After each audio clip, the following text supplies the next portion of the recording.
All right, Virgin Radio, the Chris Fade Show. It is one of the best shows, I'm going to say, in the world. Agreed. And the reason why I say that, I'm not being biased because it's an Aussie show. I've introduced it to my wife, Brianna, who's American. Yep. She has watched every single episode and cannot stop watching it. You, Pretty, originally from America. Yep. Cannot stop watching it. I think it is one of the most elite reality shows I have ever seen. It's so good. And we're talking to, apart from the one that I'm on. No, yours...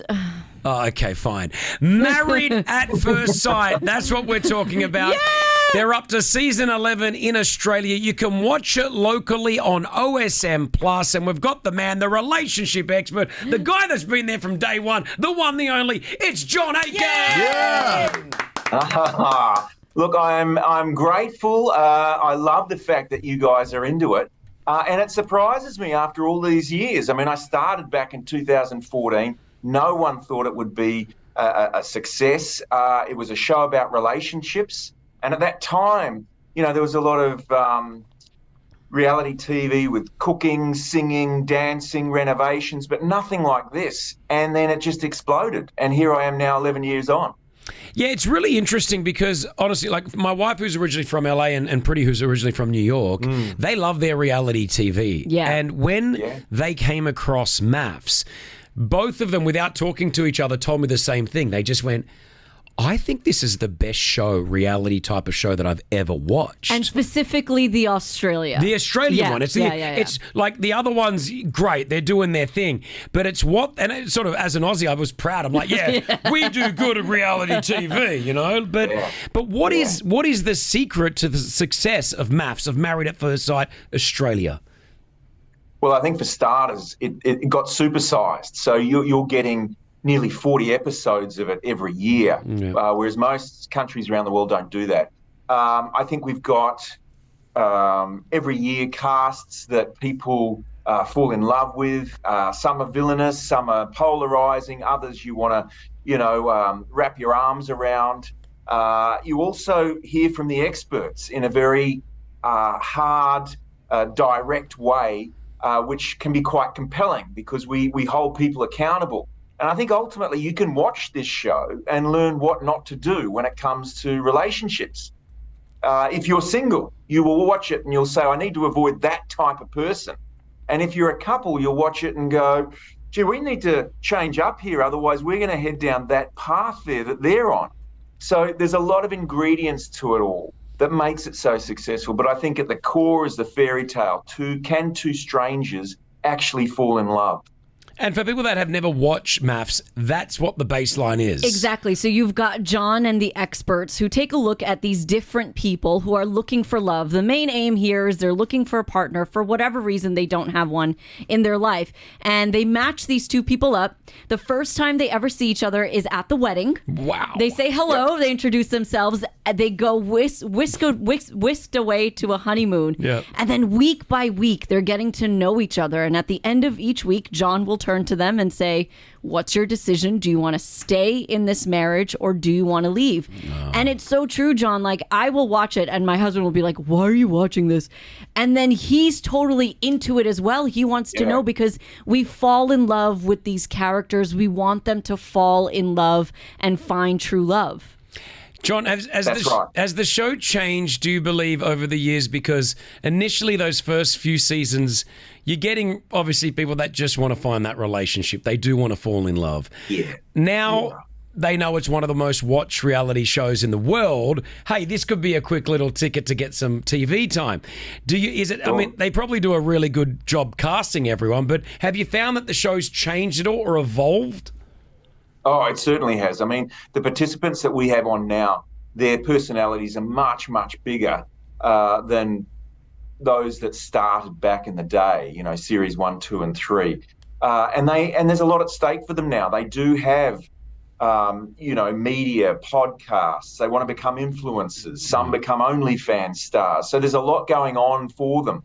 But and we understand that. But what we also need from them is we need them to want to fall in love and to find someone special, because that's a key part of the show. And also, frankly, we want them to be real and authentic. We want to see the good, the bad, and the ugly all out there, and because that's what people want to see. What is this person like when they're in a relationship, and how do they respond, and how do they react when an expert calls them out for bad behaviour? And I love that role because I can really hold a mirror up to them and get them to see exactly what's going on, and then to call them out and say, do better. Now, not everyone takes that advice so graciously, though, John. No, pretty. A lot of them don't take that advice. Now, there have been some couples like where I'm screaming at the TV and I'm watching. I'm like, these two should not be together. One may come to mind from season 8 that we all know. But have you ever sat on the couch and gone, oh my gosh, these two should not be together, but it is what it is? Oh, totally. I mean, we get disappointed when they fall over. We are shocked and surprised at some of the poor choices they make and some of the things they say and do. We will assess them for 2 months. We get to know them, we meet them, we do their background checks. We try and get as familiar as we can with them. But at the end of the day, it's unscripted, it's unpredictable, and we sit there like everybody else, pulling our hair out when they do these things that everyone watching knows they shouldn't be doing. And it's disappointing for us because we're only human, and we want them to get over the line just like everybody else. John Aiken with us from Married at First Sight. You can check out the latest season. It is on OSN Plus here across the region. I think one of my buddies was on it. Do you remember a guy? It was Brent Leon on it. Do you remember Brent? He was all tatted up. Was he on that show? I think he was on it. Yeah, we do. Let's be honest, we do have a lot of ink on our show. Yes, there is. It's that, big hair, man buns are a thing this year as well for us. Oh, look out. Mate, I've got tattoos and a man bun. Like, what do you think? I tell you what, though, Chris, they don't have arms like you, big fella. There you go. See that? Yeah. See that? Real quickly as well, just to talk about you, I think just give advice for people that are going through some type of, like, maybe career transition, because you're a New Zealand former cricketer. Like you've gone from being a cricketing champion to obviously was the relationship expert doing that at the same time as the cricket, or did that come after the cricket and then the TV show? Like that's a big, a lot of change there for me in transition. The cricket, I was playing that at a high level when I was training at university. And then when I came out, I kind of went to private practice, and I was just sort of minding my own business, seeing singles and couples for 20 odd years, and then got this opportunity just through an email that came into my inbox. It said, do you want to audition for this crazy concept? And I showed my wife, and she said, well, it does sound very weird, but, what do you got to lose? And, I jumped at it. And so I guess what I've done is I've pivoted along the way, but I've always gone into things that excite me. I try and use my intuition as much as I can. And I remember, going into Married at First Sight thinking it's probably only got one season, but I'm going to enjoy it. And it exploded. And there it is. And in terms of relationships, Chris, I knew that I was really into that area because my wife, when we first started going out together, she'd bring her girlfriends would come over, open a bottle of wine and talk about their relationship problems. And I would be fascinated by it. And I always thought to myself, well, that's got to be a sign, surely, that that's the field for me, because I never got bored of them. Wow. That's great. Well, I love it.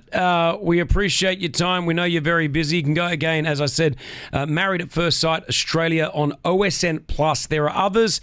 Check out the Aussie one. I'm telling you right now. But if you want to get a verdict from Pretty Mullick and my wife, Brianna, that's the one that you want to watch. The best one. Now, John, you've spent a little bit of time on the show with us. Now, do you choose to stay or do you choose to go? Well, look, if it was just pretty, I would stay. Yeah. But because it's the both of you, Chris, sure. There's only one alpha in the room, and that's you. So I'm going to have to leave. Thank you so much for identifying me as an alpha. That's spot on.